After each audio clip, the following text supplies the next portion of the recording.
Assalamu alaikum viewers, this is Mohsin Gohar and this is Ans Malik. Welcome to our channel Gohar बोज reaction. तो दोस्तों कैसे हैं आप? उम्मीद आप अच्छे होंगे। तो दोस्तों आज हम आपके लिए जो वीडियो लेके आए हैं उसका टाइटल हमारे पास है, टाइटल काफ़ी इंटरेस्टिंग है, how India becomes a nuclear rich country. तो दोस्तों आज की वीडियो इस टॉपिक पर है और ये खान सर जो हैं उनकी वीडियो है। तो दोस्तों थंबनेल में आपने टॉपिक तो पढ़ लिया होगा वीडियो का। तो चलते हैं वीडियो की तरफ। जिन लोगों ने चैनल को सब्सक्राइब नहीं किया वो चैनल को सब्सक्राइब कर लें। So let's jump to the video. So 1 2 3 here we go. उसको कह दीजिएगा चुड़ैल और वो डाउनलोड कर लेंगे एकदम। याद करो फलाना तारीख इतना बज के इतना मिनट उसके साथ मिलती इसकी आवाज। अब भूकंप आ रहा था यहाँ फोन किया अमेरिका को कि बकलवा आंधी उंधी ना उठ लो, फोड़ दिया वो परमाणु बम। थोड़ा बहुत कॉम्प्रोमाइज करके चलिए, भीड़ रहता है ना तो बहुत दिक्कत हो जाता है। लड़की लोग को कहते हैं जितना तकलीफ लड़के सह के पढ़ते हैं ना, आप लोग पढ़ाई छोड़ दीजिएगा। इन बेचारों को देखिए ना कितना मेहनत है। देखिए इसको, किसी लड़की को हम बोल देंगे काला साड़ या मंगरेला तो कल से क्लास छोड़ दी, कोई ठीक नहीं, जाके FIR लिखवा देगी। ये बेचारों को झोरते रहते हैं, डांटते रहते हैं, जमीन पे बैठा रहता है, लसराया रहता है। इसे हाँ, लड़कों का दिल एक्चुअली होता ही नहीं है ऐसा। हम तो अपने को भी बोल देते हैं मंगरेला। लड़के किसी चीज को न सुनते ऐसे निकाल देते हैं, मतलब वो खराब चीज को सुनेगा सब निकाल देगा। लड़की उल्टा होता है, वो बढ़िया का चीज निकाल देती है। हाँ, खराब का डाउनलोड कर लेती है उसको। काफी इंटरेस्टिंग स्टाइल इनका पढ़ाने का। डाउनलोड कर लेंगे एकदम। याद करो फलाना तारीख इतना बज के इतना मिनट चुड़ैल बोला था। चलो डिस्टर्ब नहीं, चलिए याद है। ये नहर का नाम बता सकते हैं? इंदिरा गांधी नहर। दुनिया की सबसे लंबी सिंचाई नहर इंदिरा गांधी ने। दुनिया की सबसे लंबी नहर भी तो इंदिरा।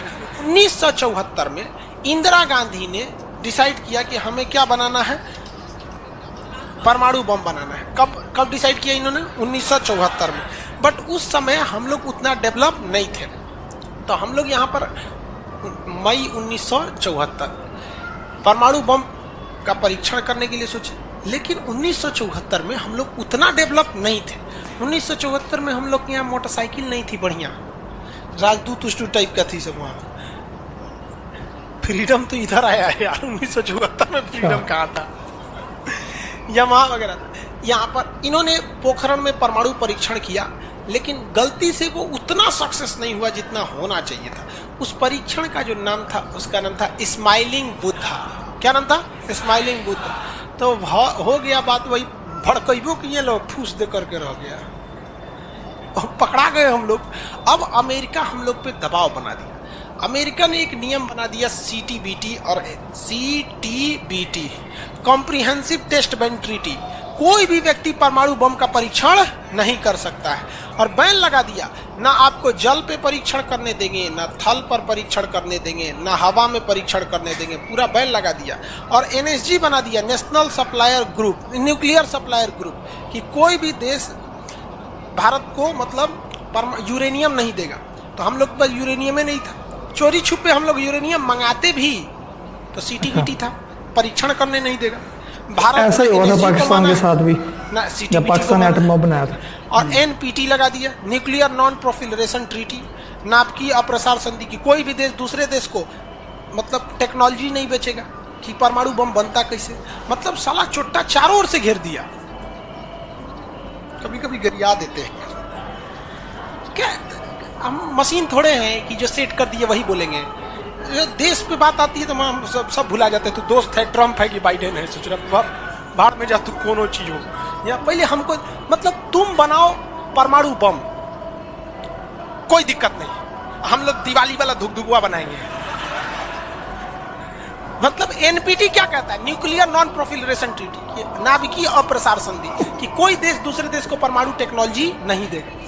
NSG, कोई देश मतलब बिना परमिशन, NSG के बिना मीटिंग के मतलब यूरेनियम सप्लाई नहीं करेगा। और यूरेनियम उसी को सप्लाई करेगा जिसने CTBT पर साइन किया कि हम परमाणु बम का परीक्षण नहीं करेंगे। जी भाई साहब, परीक्षण माने बम बना के क्या कर लेंगे? मान के चलिए हमारे पास टेक्नोलॉजी आ गया, ठीक है, और एनएसजी से हम सप्लाई करके यूरेनियम भी ले लिए।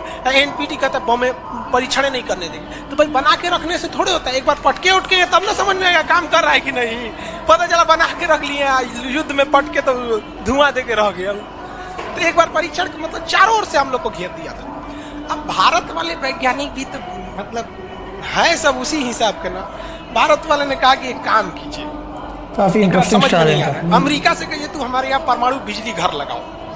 तो इंदिरा गांधी थी ना, अमेरिका को फुसला दी, कही कि देखिए ना गुजरात में हमारा तारापुर जगह है, वहाँ परमाणु बिजली घर लगाना है, उसमें बिजली बनेगा, लाइट बत्ती जलेगा, आप बिजली घर लगाइए। सुने हैं कि 300 करोड़ का खर्चा आता है, जबकि 200 करोड़ का खर्चा आता था। तो अमेरिका लपलपा गया कि अरे दादा बिना मोलाई तो रेट बढ़ा दी है। जब हाल है भाई, महिला मोलाई ना करे, ऐसा हो सकता है? महिला को कोनो सामान फ्री में कहेंगे तो कहेगी 2 गो दे दो।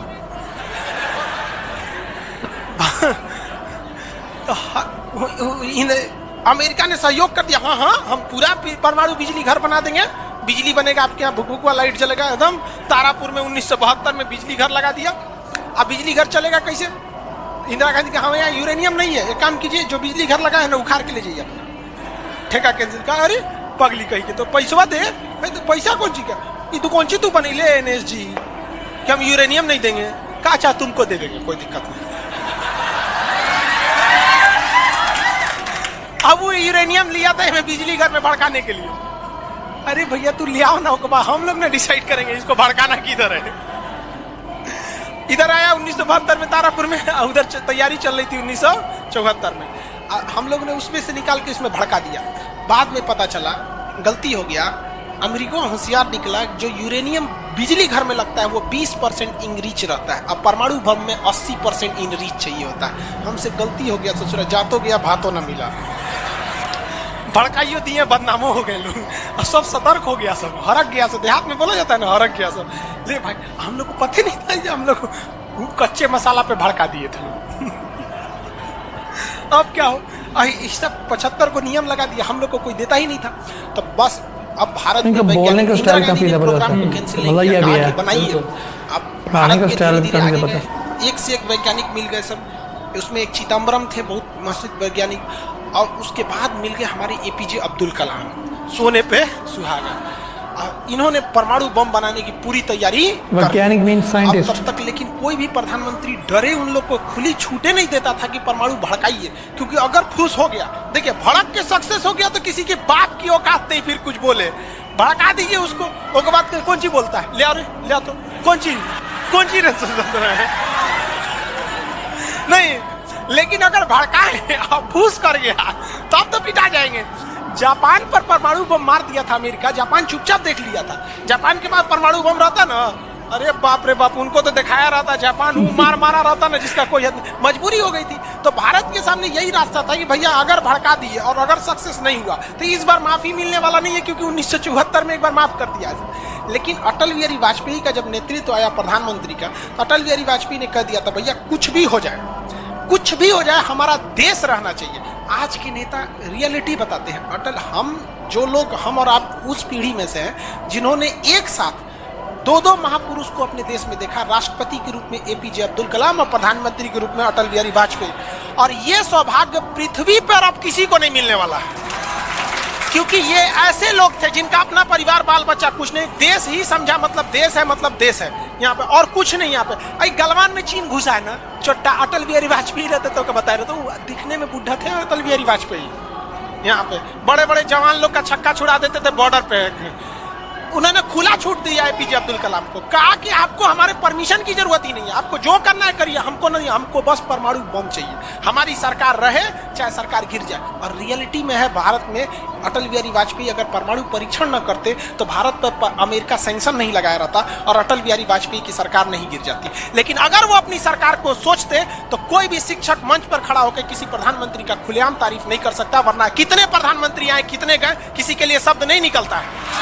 तो इतिहास हमेशा याद रखिएगा, आपको न्यौछावर करना पड़ेगा। यहाँ पर ऐसे चमचागिरी करने से किसी का नाम लेता आदमी, लेकिन विरोधी भी जिनका नाम लेते हैं, ऐसे महापुरुष थे अटल बिहारी वाजपेयी, एपीजे अब्दुल कलाम। कोई है जो गिर जाएगा? हाँ, उससे जो अपने बेचारा शर्मा जाएगा, किसको बोल रहे? उन्होंने खुला छूट दिया और कहा कि जो करना है करिए। एपीजे अब्दुल कलाम कहे ठीक है, लेकिन अमेरिका को पता चल गया कि एपीजे अब्दुल कलाम चल गया वहां, ये पक्का सफल कर देगा, तो उसने उसके ऊपर ना सैटेलाइट छोड़ दिया। अमेरिका से सैटेलाइट छोड़ा और भारत के ऊपर निगरानी करने के लिए।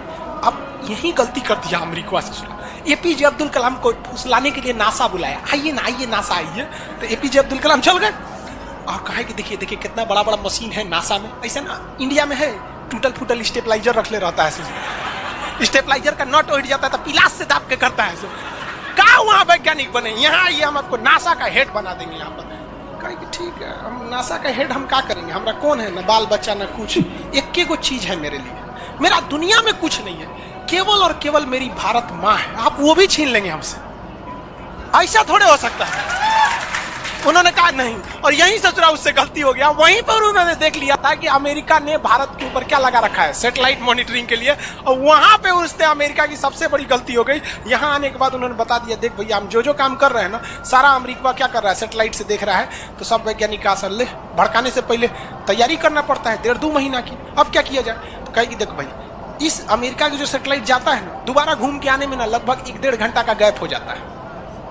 इसी बीच में जो करना है करो। कहा कि 1.5 घंटा में कौन सी करेंगे, तो अटल बिहारी वाजपेयी ने खुला छूट दिया था किसको, एपीजे अब्दुल कलाम। एपीजे अब्दुल कलाम ने कह दिया ना कि एक काम कीजिए, ऐलान कर दीजिए कि यहाँ मिलिट्री एक्सरसाइज होने जा रहा है, सेना यहाँ युद्ध अभ्यास करेगी, कैसे युद्ध लिया जाता है, एकदम ओरिजिनल युद्ध का मैदान। अब युद्ध में कहीं घर बन रहा है तो कोई पूछ रहा है काहे लिए बन रहा है, इसी पे जो बम मार के प्रैक्टिस करेंगे। घर नहीं बन रहा था, वो इसलिए बन रहा था कि परमाणु बम कितना खतरनाक होगा। लोगों को लगा कि फौज इस पे मार के देखेगी कितना तबाही मचा रहा है। भाई साहब बकलोल, वो तैयारी अब्दुल कलाम ने करवा रहे थे कि जब फोड़ेंगे तो देखेंगे कि घरवा उधिया रहा है कि नहीं। तो लोगों को लगा हम मिलिट्री एक्सरसाइज कर रही है, सब चीज काम हो गया। लेकिन अमेरिका को कहीं ना कहीं भनक लग गया, क्योंकि हर घर में सतयुग से कलयुग तक साले विभीषण हर जगह मिलते हैं। भारत में कोनो जाके कह दिया वहां पर, तो भनक लग गया। अमेरिका ने उस अमेरिका को उन्होंने जो घंटों का गैप रहता था, वो चंद मिनटों का गैप रख गया, 20-20 मिनट का गैप रहता था। लेकिन इन लोगों ने अपना काम निपटा के रख दिया था। लेकिन समस्या ये थी ना कि सब चीज तो बन के रेडी हो गया, हर चीज रेडी हो गया, लेकिन अगर परमाणु बम फोड़े और फूस करके रह गया, समस्या यही थी। भड़क गया तो टेंशन ही नहीं था। तब क्या किया गया, सैटेलाइट हुआ तो रहेगा। तो अटल बिहारी वाजपेयी का पूरा छूट था, एपीजे अब्दुल कलाम को इनको टेंशन ही नहीं था। उन्होंने कह दिया अटल बिहारी वाजपेयी से कि ये काम करते हैं हम अब आ गया, हम मई में इसका बम फोड़ देंगे कोनो दिन में, 9 तारीख चाहे 11 तारीख कोनो दिन हम फोड़ देंगे। तो कहें कि भाई आपको जो करना है करिए ना, हमको मत बताइए, हमको बस परमाणु बम चाहिए, बाकी अमेरिका कौन चीज करेगा हम देख लेंगे यहाँ पर। तो अटल बिहारी वाजपेयी से खुला छूट मिल गया। अब इन्होंने 9 मई 1998 डेट क्या कर दिया, डिसाइड कर दिया। 2-2 दिन किया था, एक 9 मई को भी, फिर 11 मई को। पहले 11 मई 1998 शक्ति 98 कोड नाम था। जैसे अमेरिका का सैटेलाइट गुजरा, पूरी तरह से कैलकुलेशन हो गया था कि कैसे कैसे होने वाला। अमेरिका का सैटेलाइट जैसे गुजरा, तुरंत यहाँ पे भारत का परमाणु बम को ब्लास्ट किया गया। और जैसे ब्लास्ट हुआ तो जो मिलिट्री एक्सरसाइज कर रही थी उसको तो भेज दिया गया था 2 दिन पहले ही। जो बिल्डिंग बनाई थी वो खाली पड़ल था, धाए दे गायब हो गया बिल्डिंग, पूरा धुआं हो गया, पूरा भयानक। अब परमाणु बम क्या हो गया, लगभग सफल हो गया। वैज्ञानिकों को लग गया था सफल हो गया, लेकिन भाई अब ये फोड़े, अभी कैसे पता चल जाएगा सफल हो जाएगा। आप अंदाजे ना बता सकते कि भाई इतना तबाही एक अच्छा ही बम ला सकता है।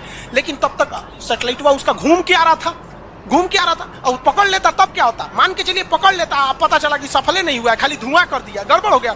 तुरंत अटल बिहारी वाजपेयी को फोन किए एपीजे अब्दुल कलाम कि तुरंत आप मौसम विभाग को कहिए कि राजस्थान में भयानक तूफान आया है, कोई नहीं जाएगा। अटल बिहारी वाजपेयी ने तुरंत घोषणा करा दी, राजस्थान के लोग अपने घर में रहे, बहुत भयानक तूफान आया है। अब उसका सैटेलाइट आ रहा है तो देख रहा है धुआं हुआ है, तुरंत मैसेज भेजा नासा में, धुआं हो गया यहाँ पे। कहीं मतलब धुआं हुआ, तूफान आया है वहाँ पे। तूफान आया है, वहां से चला गया, तूफान आया, एकदम सक्सेस। अब टेंशन ही नहीं है, एक और फोड़ दो, 2 को फोड़ दिया गया, पूरी तरह से सक्सेस हो गया। और ससुरा अमेरिका को अभी तक पता है कि वहां तूफान आया है, अरे वहां दूसरा तूफान आया है। अब भारत में कुछ भी कहिए तो डर तो लगता है, नहीं अमेरिका बहुत खतरनाक देश है। आज हम लोग भले शक्तिशाली हैं, 1998 में हम लोग को पाकिस्तान आके दिखा देता था। 99 की करगिल वार याद कीजिए, आज हम लोग बहुत आगे निकल गए, लेकिन उस समय बहुत पीछे थे हम लोग। अब डर तो था ही। अब भारत के प्रधानमंत्री सब राष्ट्रपति सुखुकाल थे, अमेरिका क्या करेगा ओके पते नहीं है। 9 तारीख बीत गया, 10 तारीख बीत गया, पता ही नहीं चला अमेरिका को। अटल बिहारी वाजपेयी अब्दुल कलाम से पूछे कि महाराज उसने सोचा कुछ सुखुगा ये नहीं रहा, तो ओकरा पते ना चलल है। एक काम करते हैं, आप धड़ल्ले से फोड़ देते हैं, क्या फायदा है यहाँ। तो फिर 11 मई को 3 गो और फोड़ दिए 2 गो गायब करके। जैसे परमाणु बम निकला धाम से फोड़े, पता ही नहीं चला। दूसरा, लेकिन भाई धड़ाधड़ 5 गो फोड़ दीजिएगा तो पता चल जाएगा कि नहीं पता चल। ये डाउट हो गया पाकिस्तान जनते का है। हम लोग फोड़ रहे थे यहाँ पे, अब भूकंप आ रहा था यहाँ फोन किया अमेरिका को कि पकड़वा आंधी उंधी ना उठ लो, फोड़ दिया वो परमाणु बम अमेरिका से जरा माथा फोड़ रहा है अपना, कह रहा है कि अब क्या करें हम यहाँ पे। नासा वालन को गरियाया गिरे चोट्टा कहीं का, तू लोग को सैटेलाइट लगाओ, आई लगाओ वहां पे। कौन चीज देख रहा था लोग वहां पे। हम तो बोलबे किए थे कि उधर दुका उठाया था, अपने ना बोल रहे थे कि आंधी उछल है वहां पे।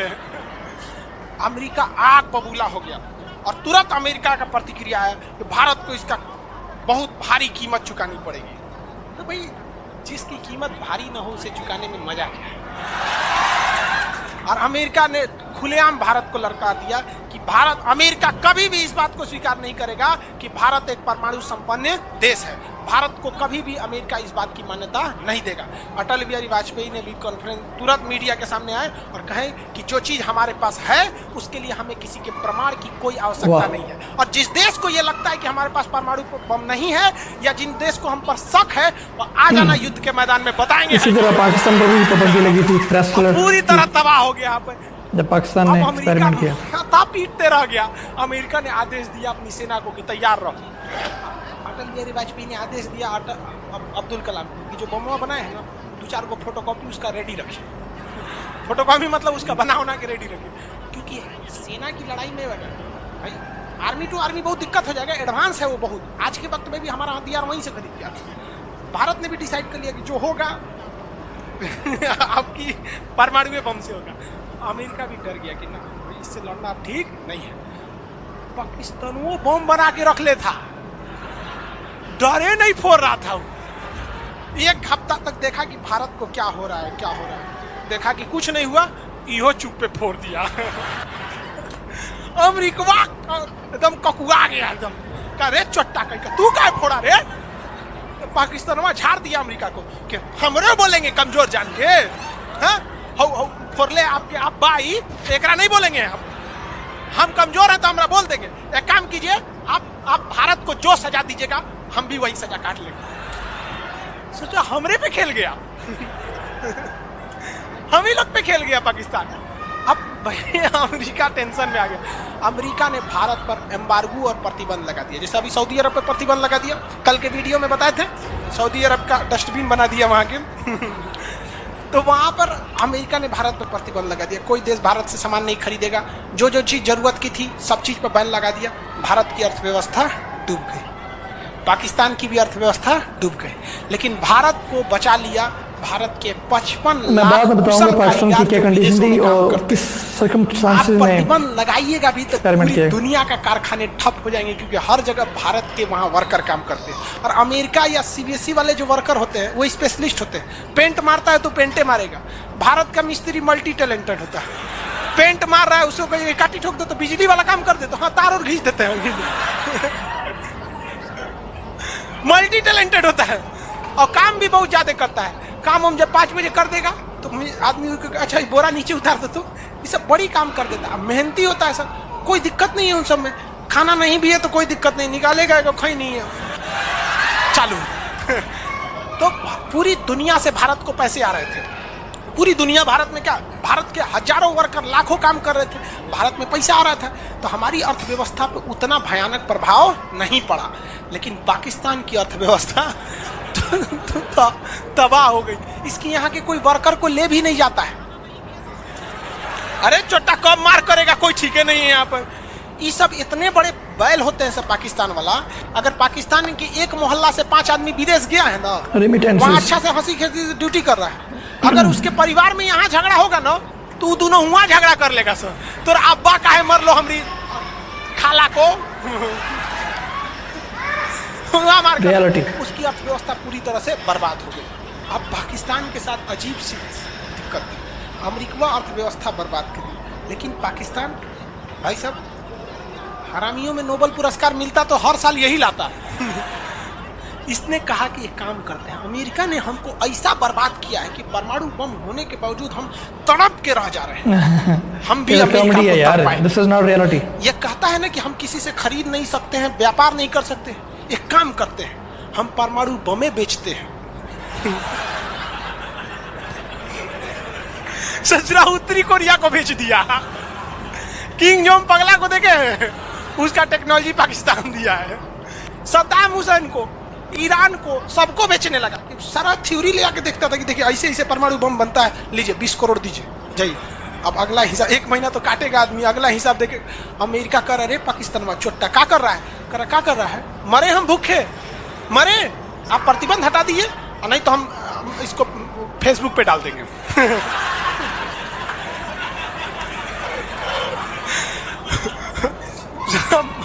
अमेरिका पगला गया, अमेरिका प्रतिबंध हटाया, इस बार फायदा उठा लिया भारत, कहा कि रे ओकरा हटाया तो हमरो प्रतिबंध हटाओ। समझ आ गया कि नहीं? तो गलती से भी अगर हम लोग जब भी एक दूसरे का अंतर्राष्ट्रीय मंच पर साथ दिए हैं तो दोनों को फायदा हुआ है, लेकिन ये चुट्टा उसको समझ में नहीं आता है। अभी भी अगर वो शांति से रहेगा ना तो बहुत आगे जाएगा, और अशांति से रहेगा तो एकदम में आगे चल जाएगा। परमाणु परीक्षण समझ में आ गया? किसी को कोई दिक्कत कहाँ होता है? पोखरण में। आज भारत परमाणु संपन्न है या नहीं है? परमाणु की आवश्यकता है? अब अमेरिका केस कर दिया भारत ने, कहा कि आपने न्यूक्लियर प्रसार संधि तोड़ा है। भारत ने कहा नहीं तोड़े, हमने किसी से संधि मंगाया ही नहीं है, हमारे खुद के वैज्ञानिकों ने खुद बनाया है। और ये बात खूब एपीजे अब्दुल कलाम ने बोला था। कौन सी बोलता है चोराए हम बनीले, बताए कैसे बनता है? कहा कि अच्छा ठीक है, ये नहीं है, लेकिन आपने यूरेनियम तो चोरी से मंगाया। कहा चुप, चट्टा कहीं का चोरी से मंगाया। हमारे केरल में यूरेनियम निकलता है, जादूगोड़ा की खान झारखंड से निकलता है, उसी से हम बनाए। हम किसी से भीख नहीं मांगे हैं, हम हिंदुस्तानी हैं लोग यहाँ पे, भीख में तो हमें कुछ भी नहीं चाहिए। तो एनएसजी कहा कि अभी, तब कहा अब कौन सी पे मुकदमा ठोके, तब इस पे ठोक दिया भारत पे, आपने परमाणु परीक्षण किया क्यों? भारत ने ये मुकदमा जीत लिया। जानते हैं कैसे? कहा कि कैसे, हमने तो कोई नियम नहीं तोड़े। सीटीबीटी कहता है आप पानी में नहीं फोड़ सकते हैं, जमीन पे नहीं फोड़ सकते हैं, हवा में नहीं फोड़ सकते, हम जमीन के अंदर फोड़े हैं। भारत ने कहा फोड़ा था? जमीन के अंदर। तो भारत को उस समय हर चीज साथ दिया था, बुद्धि, विवेक, बल, शक्ति सब रहना चाहिए, तब आप जीत सकते हैं। ऐसा नहीं कि परमाणु बम ले लेने से आपको जीत जाएंगे।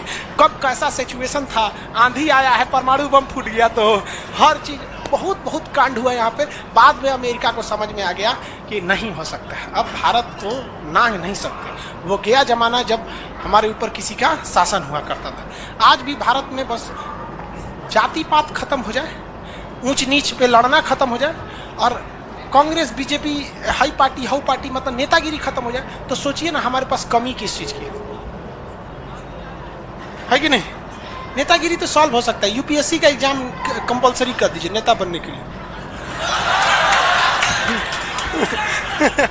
काम खत्म, तुरंत खत्म हो जाएगा काम।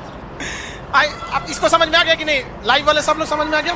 अब आगे कल समझ। दोस्तों ये थी हमारी आज की वीडियो। हमने देखा कि खान सर ने हमें समझाया कि सारी इंडिया किस तरह एक न्यूक्लियर पावर बना है, और किस तरह अमेरिका को खुडे लाइन लगाया उन्होंने, अमेरिका को धोखा दे के, अमेरिका को भुसला फिसला के, उल्लू बना के उसको इंडिया ने अपना जो अब काम निकाला है। इस तरह पाकिस्तान का जो कंडीशन बताई गई है, मैं नहीं समझता कि ऐसी कंडीशन थी। पाकिस्तान को के लिए अमेरिका ने रजिस्ट इसलिए नहीं किया, उसकी मुखालफत इसलिए नहीं की। प्रेसलर की जो पाबंदियाँ थी वो तो लगी पाकिस्तान पर, लेकिन मज़ीद ऑपरेशन इसलिए नहीं किया, अमेरिका ने पीछे हट गया क्योंकि अफ़गानिस्तान में वो एलाय था पाकिस्तान का सोवियत यूनियन के खिलाफ। सोवियत यूनियन के खिलाफ जब एलाय था तो वो इस चीज़ को करने से कासर था कि पाकिस्तान पर कार्रवाई की जाए। तो इसका फ़ायदा उठाते हुए पाकिस्तान ने भी अपना फ़ायदा सोचा और अपना जो न्यूक्लियर का जो एक्सपेरिमेंट था वो बलूचिस्तान में कर डाला, और इसी तरह पाकिस्तान भी एक न्यूक्लियर पावर बन गया। तो दो चीज़ दिखाई गई कि पाकिस्तान के फैसले से इंडिया को फ़ायदा हुआ, इंडिया के फायदे से पाकिस्तान को फ़ायदा हुआ, ये भी एक रियलिटी है और इससे हम इनकार नहीं कर रहे। और बाकी इनका पढ़ाने का स्टाइल है जो थोड़ी सी बहुत कॉमेडी भी करते हैं और वो काफ़ी इंटरेस्टिंग है। इस तरह की चीज़ें अगर पढ़ाई जाएँ, इस तरह के टीचर्स हमें भी मुयसर आ जाएँ तो चीज़ों को समझना आसान हो जाता है। और ये इनका जो पढ़ाने का स्टाइल वाकई ज़बरदस्त है। और तो दोस्तों आज की वीडियो में इतना ही, मिलेगा एक नई वीडियो में। Until next time, stay blessed and take care. Channel को सब्सक्राइब करना ना भूलिएगा, वीडियो को लाइक कर दीजिएगा। अल्लाह हाफिज़।